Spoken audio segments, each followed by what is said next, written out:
नमस्कार दोस्तों, हम आज विशेष आग्रह पे जो कि हमारे साथ 87% युवा 18 से 24 साल तक, जैसे मैंने कई वीडियो में कहा है, तो ऐसे लोग हमसे जुड़े हुए हैं जो नवयुवक हैं। कुछ अभी इंटर पास करके आ रहे हैं, कुछ बीए कर रहे हैं, ग्रेजुएशन कर रहे हैं, कुछ एमए कर रहे हैं, कुछ कर चुके हैं। तो दोस्तों, कई छात्रों ने हमसे पूछा कि सर एक छोटा सा टिप्स हम लोगों को जरूर दीजिए, क्योंकि अभी हम बीए फर्स्ट ईयर में हैं, इंटर पास करके आए हैं। और जैसा कि जानते हैं, प्रदेश में लगभग सभी विश्वविद्यालय में ऑफलाइन मोड में परीक्षाएं समाप्त हो चुकी हैं। इलाहाबाद विश्वविद्यालय की बात करें तो यहाँ भी लगभग परीक्षाएं खत्म हो गई हैं, लेकिन पार्ट 1 बीए फर्स्ट ईयर का एग्जाम 5 अगस्त को होने जा रहा है।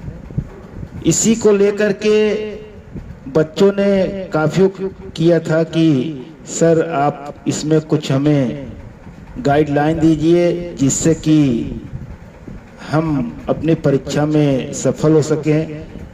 कुछ ऐसा मार्गदर्शन दीजिए, कुछ ऐसे अनुभव बताइए जिससे कि हम अपनी परीक्षाओं में अच्छे अंकों के साथ उत्तीर्ण हो सकें। तो गाइड, हम आपको पहले तो ये बताना चाहेंगे कि हमारा एक्सपीरियंस जो है 95 से 16 अक्टूबर 1995 को पहली पोस्टिंग हमारी हुई थी साकेत पीजी कॉलेज अयोध्या फैजाबाद में। और मैंने 1995 से लेके 1999 तक साकेत पीजी कॉलेज में रहा, जो कि अवध यूनिवर्सिटी से एफिलिएटेड कॉलेज था, लेकिन अवध यूनिवर्सिटी से भी बड़ा वो कॉलेज था। हमारे ख्याल से अवध एरिया का सबसे बड़ा महाविद्यालय था, आज भी है।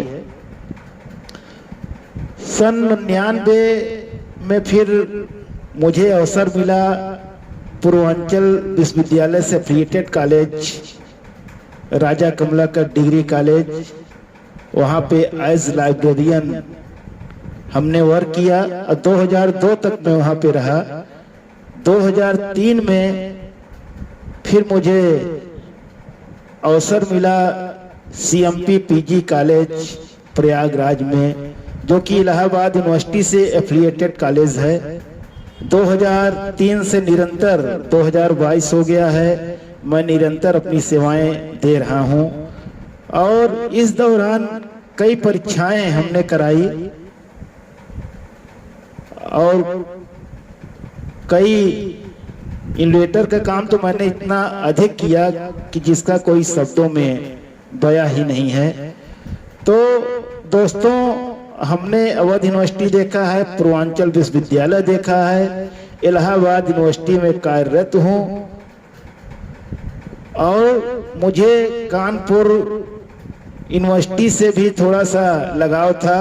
वहाँ के भी कुछ कॉलेज थे जो हमको बुलाया करते, सर हमारी लाइब्रेरी मेंटेन कर दीजिए और अपनी सेवाएं दीजिए। तो वहाँ पे भी हम जा करके अपनी सेवा दिए हैं। फिलहाल प्रेजेंट टाइम जो हम बच्चों को कहना चाहते हैं, बहुत साल्ट में बहुत अच्छे तरीके से बच्चे हमारे केवल 2 बात को गाइड करें। एक तो क्लास कम चले हैं, ये बच्चों की आवाज है, हम तो नहीं बता सकते हैं। बच्चे जितना भी पढ़े हैं उतने में मेहनत करें। और इस समय कुछ गाइड वगैरह भी मार्केट में आ जाते हैं, डी कुमार्स वगैरह आ जाते हैं, तो उसमें छात्रों 30 क्वेश्चन होते हैं। अब 30 क्वेश्चन में आपको करना कितना है? 5 ही करना है। अगर लास्ट टाइम तक किसी ने क्लास किया हो, अपने सर से संपर्क किया हो, तो निश्चित ही वो डिस्क मार्क्स में जो पढ़ाने वाले गुरुजन हैं वो 30 को और 60 में कर देते तो 15 क्वेश्चन, 15 तो इजी में आप याद कर सकते थे।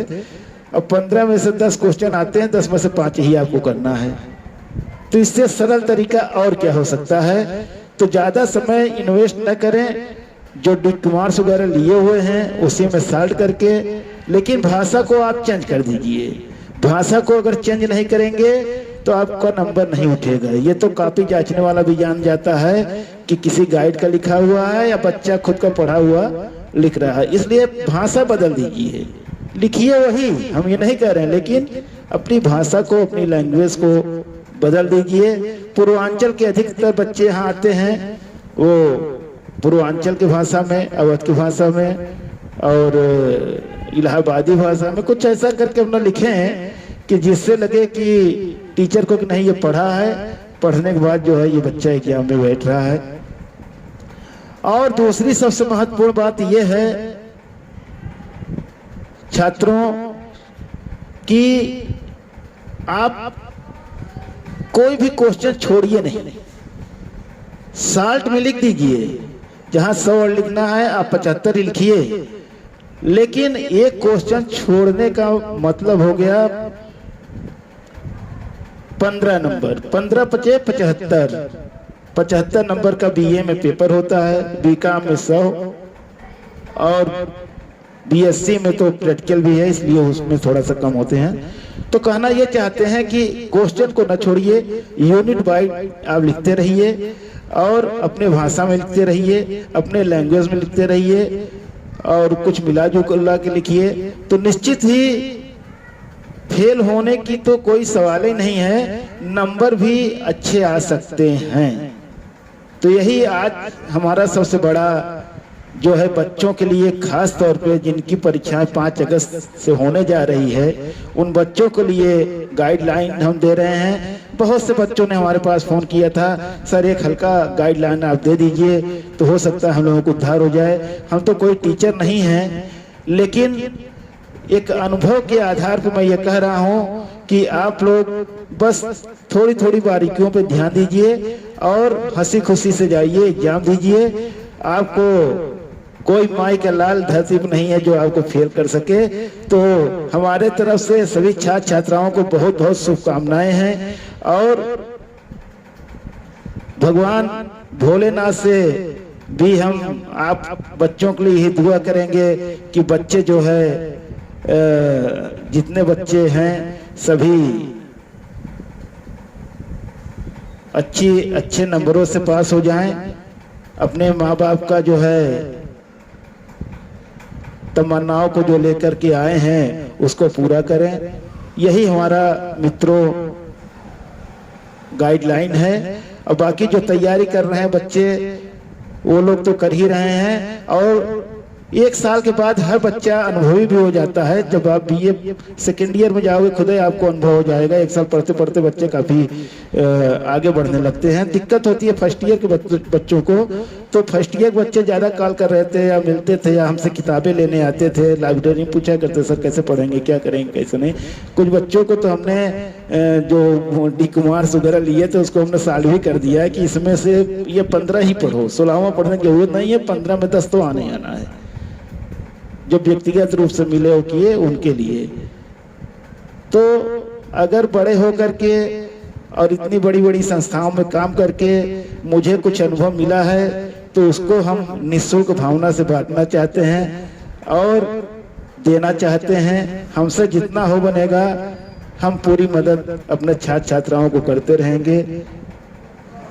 अब इससे ज्यादा हम कुछ नहीं कर पाएंगे। आप लोगों को साथ बना रहे, YouTube पे बने रहें। जैसा कि मेरे YouTube चैनल का नाम भी आप लोग जान रहे हैं, राकेश कुमार श्रीवास्तव। साथियों, गाना बनाने में, म्यूजिक लेने में, कॉपीराइट क्लेम में हमारे बहुत गाने चले जा रहे हैं, इसलिए थोड़ा सा दिक्कतें तो आ रही हैं। और हम पहले केवल गाना ही डालते थे शनिवार को, लेकिन अब ब्लॉग भी बनाना शुरू कर दिए हैं। बुधवार को ब्लॉग भी मैं एक जरूर डालता हूं कहीं न कहीं ढूंढ करके चाहे जो हो। तो हमको अपेक्षा है कि हमारे जो वीडियो आते होंगे आपको बहुत अच्छे लगते होंगे, लगना भी चाहिए। हमने विश्वविद्यालय के बारे में पूरा खाका एक दे दिया था कि कैसे है क्या है। और विश्वविद्यालय का एक परिसर है विजयनगरम हॉल। किसी दिन अवसर लगेगा तो दोस्तों विजयनगरम हॉल का एक हम वीडियो ब्लॉग बना करके आपके बीच में लाएंगे। वाकई में बहुत ही खूबसूरत जगह है। अगर इलाहाबाद विश्वविद्यालय के बहुत बच्चे पढ़ते हैं, शायद विजयनगरम हॉल में नहीं गए होंगे, तो वहां भी जाने की कोशिश करिएगा। Thank you very much, best of luck, धन्यवाद।